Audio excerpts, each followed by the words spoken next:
كوبان دقيق أبيض. كوبان دقيق أسمر.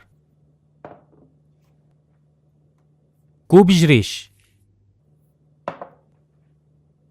ملعقتان صغيرتان ملح. ربع كوب سمسم. ملعقتان كبيرتان حبة البركة. ملعقة كبيرة خميرة. يخلط جيدا.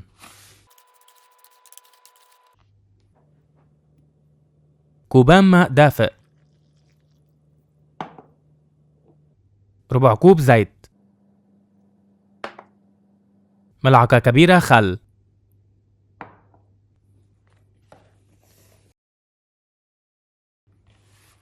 يعجن جيدا حوالي 3 دقائق أو حتى تصبح العجينة متماسكة.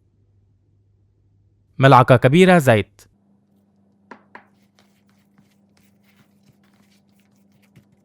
تغطى وتترك حوالي ساعة أو حتى تختمر. ملعقتان كبيرتان زيت. تقطع العجينة 4 أقسام أو حسب الرغبة.